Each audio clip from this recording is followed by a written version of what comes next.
नमस्कार बच्चों, मैं शिल्पी जायसवाल आपके चैप्टर 4 के जिसका नाम है देश की आन बान शान हमारा तिरंगा।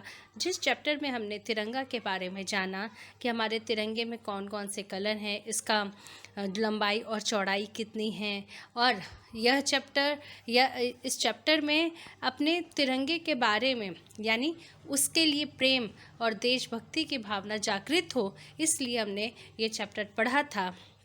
और चैप्टर का एक्सप्लेनेशन के बाद हमारा चैप्टर की एक्सरसाइज जो है उसकी एक्सप्लेनेशन इस वीडियो में है। बच्चों, यहाँ पे सबसे पहले आपको शब्द अर्थ अपनी नोटबुक में करना है, CW नोटबुक में करना है।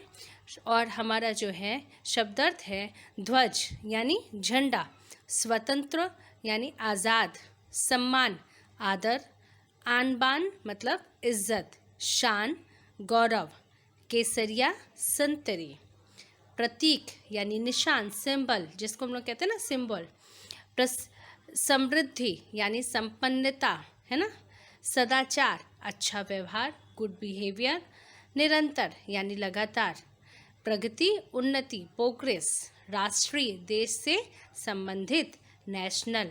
ठीक, तो ये शब्दार्थ आप अपनी नोटबुक में कर लीजिएगा। फिर आगे हम आते हैं एक्सरसाइज में, जहाँ पर दिए गए प्रश्नों के उत्तर का सही विकल्प चुनिए। तो बच्चों, ये सही विकल्प हम तभी कर सकते हैं जब हमने चैप्टर पढ़ा होगा। तो ये चैप्टर लास्ट वीडियो में हम लोग पढ़ चुके हैं और समझ चुके हैं अच्छे से, तो ईज़िली हो जाएगा हमारा इस क्वेश्चन को करना, सॉल्व करना। तो यहाँ तिरंगे में कितने रंग होते हैं? कितने रंग होते हैं बच्चों? 3 रंग होते हैं। ठीक है, कौन कौन से कलर? केसरिया, सफ़ेद और हरा।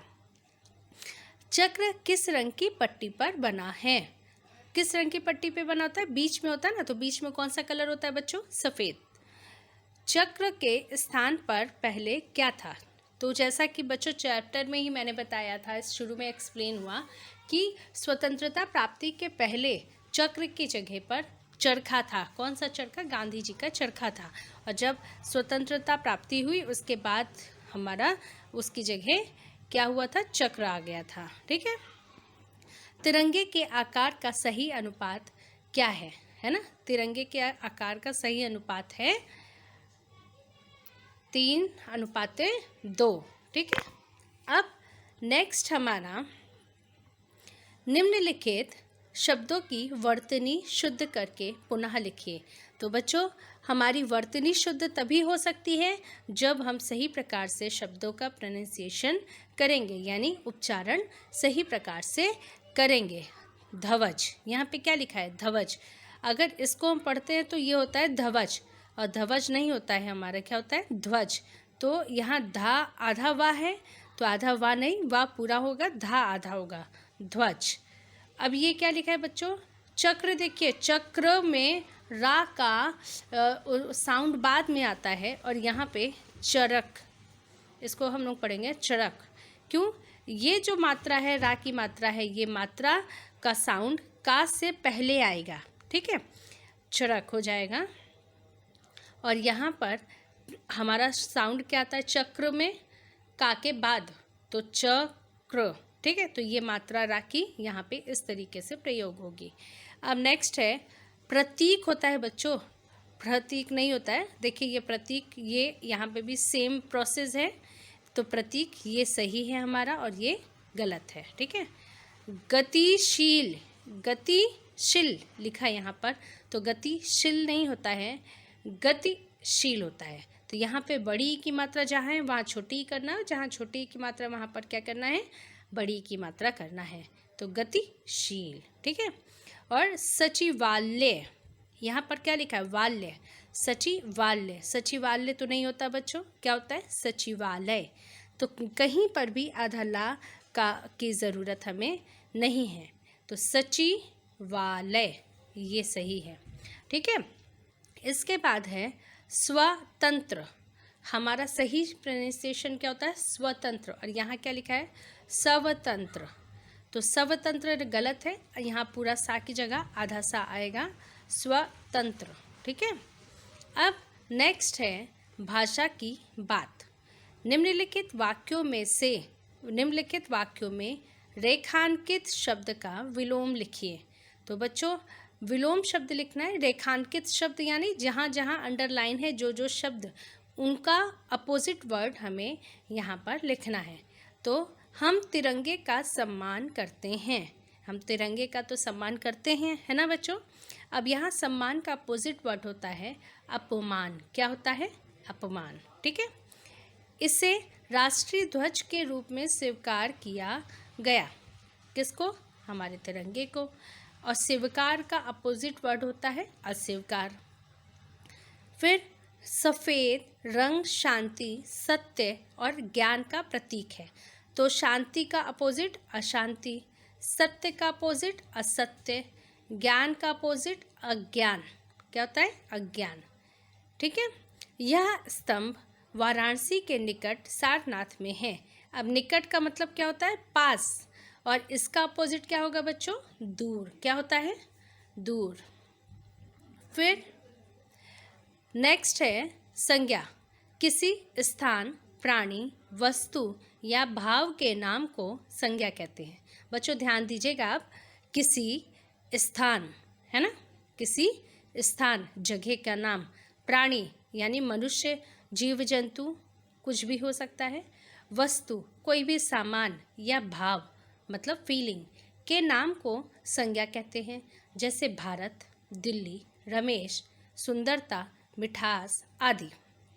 अब यहाँ पर संज्ञा के 3 भेद भी दिए गए, उनके नाम भी दिए गए। पहला व्यक्तिवाचक संज्ञा, दूसरा जातिवाचक संज्ञा, तीसरा भाववाचक संज्ञा। संज्ञा के 3 भेद हैं। पाठ में से संज्ञा के 3 भेद के उदाहरण छाट कर लिखिए। तो बच्चों पूरे पाठ को जब हमने पढ़ा था तो संज्ञा के तीनों भेद वहाँ पर थे। अब जैसे व्यक्तिवाचक संज्ञा जैसे किसी चीज़ का नाम, है ना, किसी चीज़ का नाम, कोई भी व्यक्ति हो, कोई वस्तु हो, सबके नाम वाले जो शब्द हैं वो सीधे एग्जैक्ट नाम लिया जाता है तो वो व्यक्तिवाचक संज्ञा होता है। जैसे भारत और पिंगली वकेया, ये जो है हमारे व्यक्तिवाचक संज्ञा हैं।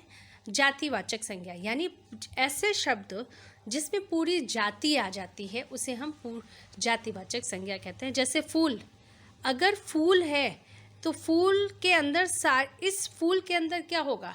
कोई भी फूल हो सकता है ना बच्चों। गुलाब हो सकता है, चमेली का फूल हो सकता है, गुड़हल का फूल हो सकता है, कोई भी फूल हो सकता है।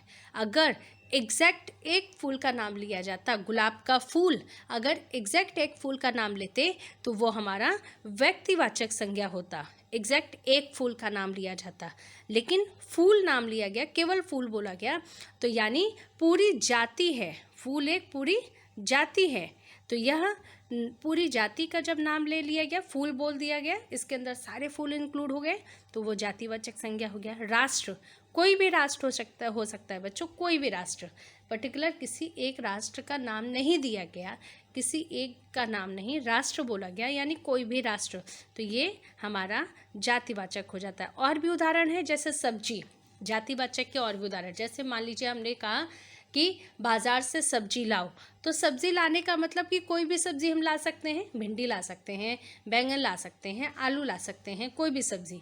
तो ये सब्जी जो वर्ड है इसमें सारी सब्जियां इंक्लूड हो जाएंगी, आपके मन मुताबिक सारी सब्जियां इंक्लूड हो जाएंगी, तो ये हमारा जातिवाचक हो जाएगा। अगर सब्जी में पर्टिकुलर किसी एक सब्जी का नाम लिखकर बोला जाए कि आपको भिंडी, टमाटर, ये जो भी नाम लिखकर बोला जाए, तो अगर वो नाम दे दिया जाता है पर्टिकुलर सब्जी का, तो वो आपका व्यक्तिवाचक संज्ञा हो जाता है। ठीक है। फिर भाववाचक संज्ञा, भाव यानी फीलिंग, ऐसे संज्ञा जहाँ पर फीलिंग आए, तो खुशहाली और हरियाली, ये हमारा, हरियाली को हम फील करते हैं, है ना, फील करते हैं ना बच्चों। देखते हैं हरा हरा पेड़ दिखता है, चारों तरफ हरा हरा पेड़ दिख रहा है सब कुछ, तो हम उसको हरियाली को फील कर लेते हैं, है ना। और खुशहाली, खुशी को भी हम लोग फील करते हैं।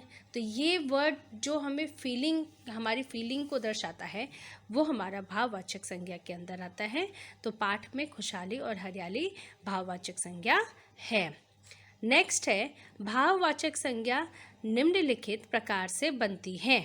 जातिवाचक संज्ञाओं से लड़का लड़का है तो लड़के का क्या हम लोग देखते हैं, बच्चे का लड़कपन देखते हैं, है ना।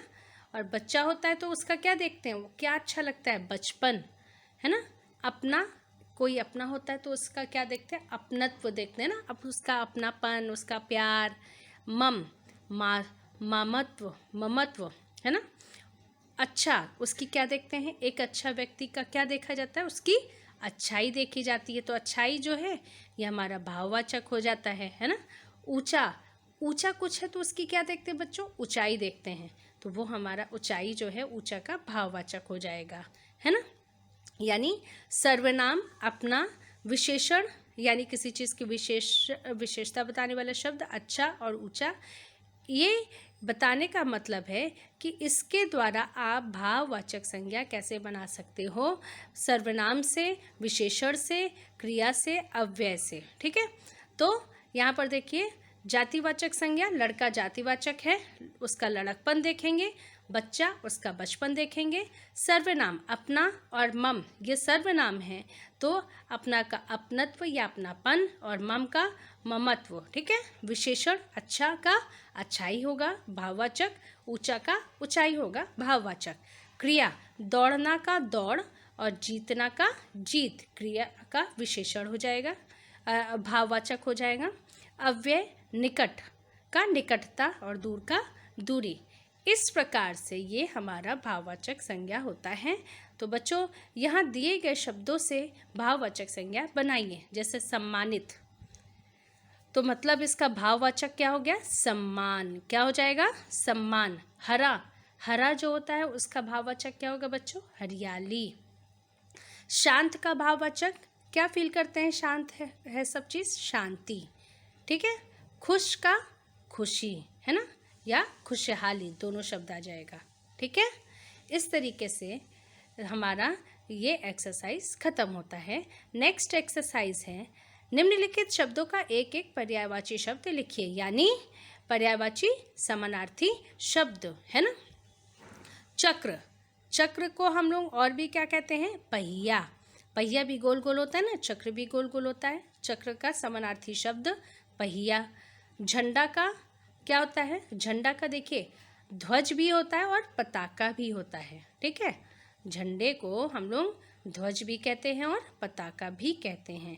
फूल का पुष्प समानार्थी शब्द है। बलिदान का कुर्बानी। तो इस तरीके से हमारा चैप्टर का एक्सरसाइज खत्म होता है। आशा करती हूँ आपको अच्छे से समझ में आया होगा। धन्यवाद बच्चों।